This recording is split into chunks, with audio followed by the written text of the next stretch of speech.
Hey guys, it's Maddie and welcome back to my channel.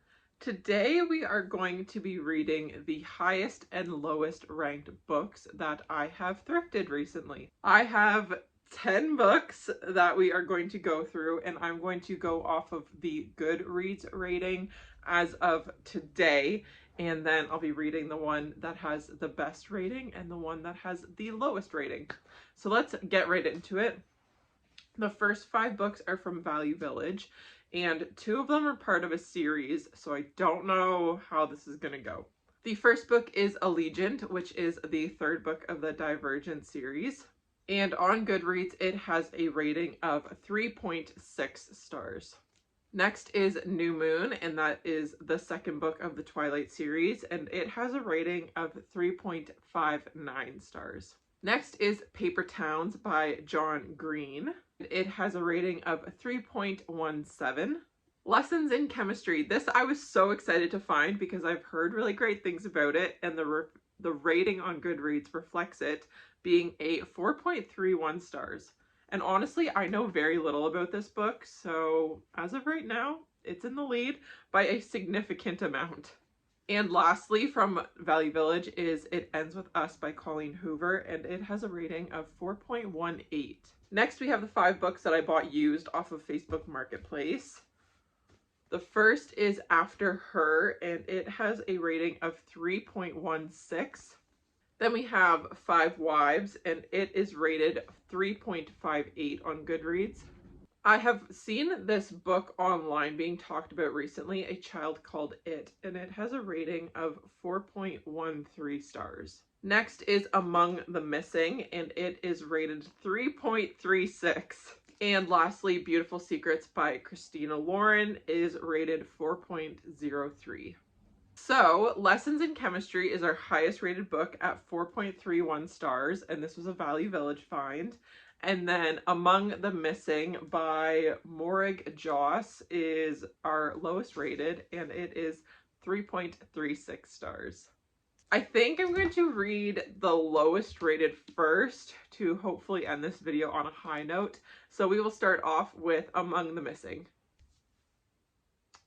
I'm 112 pages into Among the Missing, and it is so slow right now. Like, I am tempted to not finish it, to DNF it, but I want to get at least halfway through. It's only like a 255 page book, so it's not very long, but it just feels like there's very minuscule details that aren't needed, and it's very repetitive, and not much has happened, to be honest. Like, the bridge has collapsed, and now we are following 3 different characters with 3 different POVs, and it's kind of confusing because you don't know whose POV you're really reading, and just the way that it's written I don't love, and I don't feel any connection to the characters or really care about them, to be honest. I don't know if I kind of doomed myself by knowing this was a low rated book, so now I'm like being super judgmental and critical of it, or if it's just not for me. I don't know, but we're gonna keep reading. I probably, to be honest, will finish this book entirely. People said it's like it sticks with you and dark and heavy, and maybe I'm just like freaking numb to it all and very calloused and just heartless, but so far there's been not much tragedy that struck me. I just finished part 1, and this book has a lot of excess detail that I don't know if is necessarily relevant. It follows 3 different POVs. We follow Ron, this chick named Annabelle, and this other lady named Silva. So Ron is this mysterious dude who just got released from jail. Silva is this foreigner. We have no idea where she's from, but she is in the country illegally. And Annabelle is a pregnant lady who hates her life and wants to disappear. And they meet after a car accident that brings the 3 of them together. Annabelle uses this to her advantage and uses it to disappear from her previous life. Silva's husband and daughter are like killed in the accident essentially, and Ron is there to help clean up from the accident. and their paths cross and they form an unlikely alliance. That is all this book is about so far, and it's just so slow. It's only 255 pages, and part 1 is 140 pages. So I have about half, just under half left, about 100 pages left. I don't love it. I don't think this is going to be very high unless there's some big twist at the end, but I don't know. And it's just not heavy. Like, I don't relate to any of the characters so far, and I just don't feel a connection to any of them. Like, we don't know anything about their past, really. And it's just like a bunch of filler, I feel. I don't know. I probably would have DNF'd this if I wasn't reading it for a video, and if it was any longer, I don't think I would finish it, but I'm going to push through. I'm hoping, I'm giving it the benefit of the doubt. The ratings weren't bad on GoodReads, but frick, I'm gonna sit here and read for a bit longer. I finished Among the Missing, and let's talk about it. This book, I can see why it's rated low stars. To start off, I give this like 2 stars. I did not enjoy it at all. I didn't relate to any of the characters. I wasn't rooting for any of the characters. I wasn't invested in them. To start off, I gave a recap over part 1, and part 2 honestly isn't that much better. We just kind of rehash the same situations. Silva waiting for Stefan and Anna to come back, and obviously they're not. Ron just being lost and kind of going about his days, helping out Annabelle and Silva with like day-to-day tasks, and then Annabelle being super pregnant and not being able to do much, and them just waiting and hanging out together in the cabin. This book is 255 pages of just repetitiveness, and you never get anywhere. Like, I think this book takes place over like 8 months, because at the beginning we find out that Annabelle is pregnant, and then by the end of the book she has the baby. So it's like, and I think she's like 5 weeks pregnant at the beginning, but it's just a weird book. The relationships between the characters are very strange. Like, nobody asks questions of each other, and it's just this unspoken rule and agreement that you don't ask any background questions. They don't know anything about each other's history except for like very surface level minute details. And the characters were just annoying, and I didn't like them. I didn't like this book, and I don't know, like, there was also a weird romance between Annabelle and Ron. They had like a brief stint together that feels like it came out of nowhere. Like, literally it feels like 10 pages before Silva is explaining how Ron doesn't look at their bodies, he only looks at their faces. And then next thing you know, Ron and Annabelle are in bed together hooking up, and it's just, it doesn't make any sense. Like, but you don't see any relation between the 3 characters and any real interaction, so there was no lead up to Ron and Annabelle liking each other or growing a fondness or attraction to one another. So it was just very, very weird and strange, and the ending is very ambiguous. There is no closure, there's no finale, and it's like there's just a lot of conclusions that were being jumped to immediately, and it didn't make sense. It felt like we were living Groundhog's Day over and over.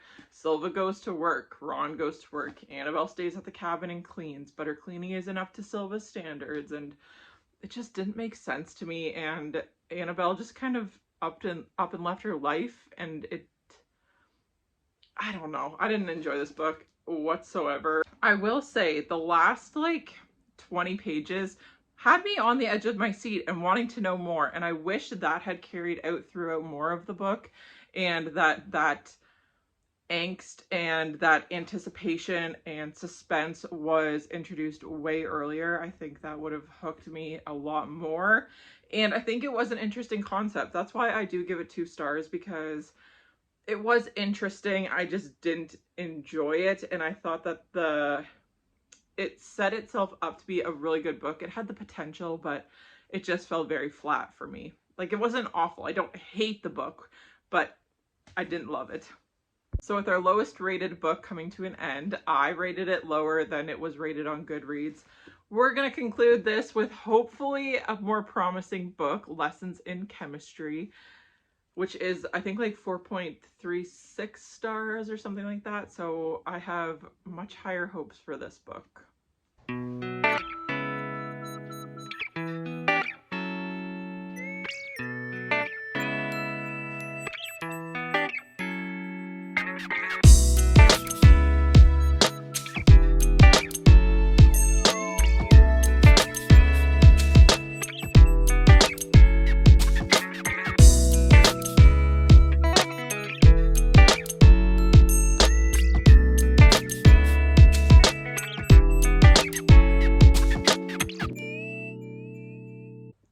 The end of chapter 10 was not referring to who I thought it was. I'm both relieved but saddened. I am about halfway through and I have some thoughts. I enjoy this book so far.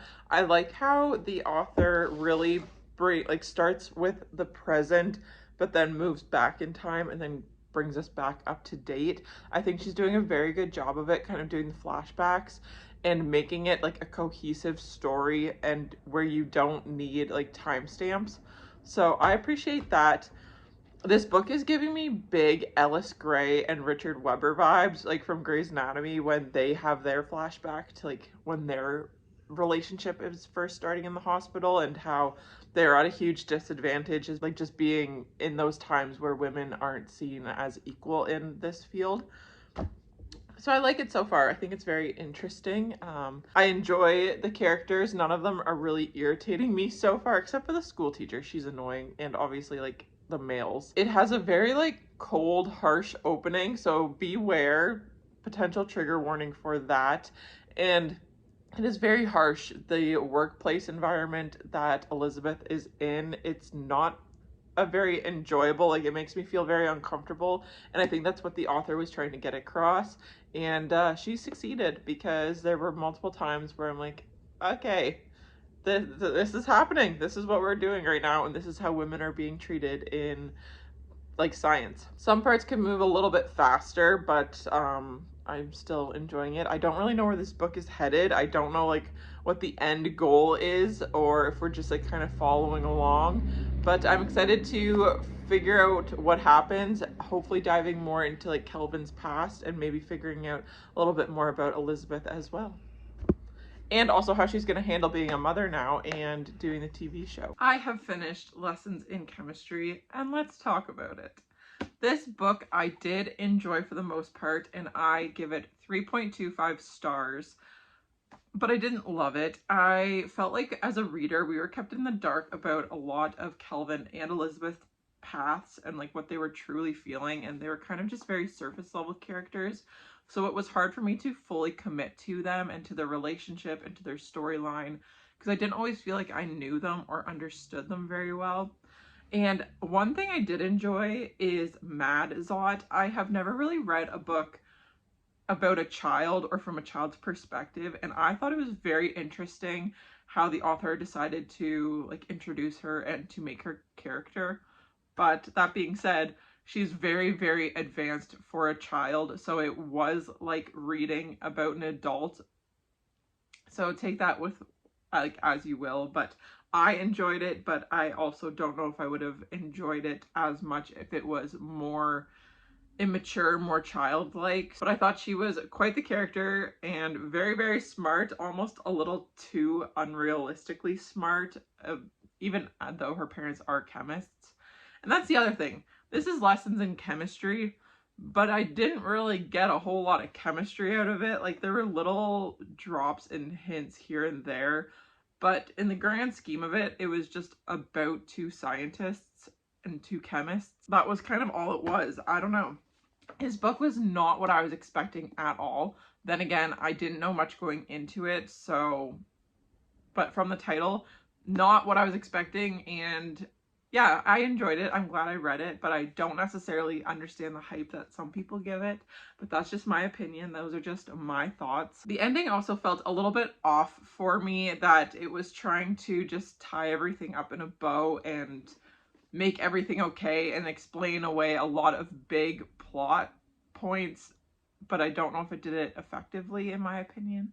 But it was still a really fun read, and it was just interesting to see what it was like as a woman back then, because I don't really know a whole lot about it. But yeah, those are all of my thoughts. Thank you so much for watching this video. I hope you enjoyed it, and I will see you guys in my next one. Bye!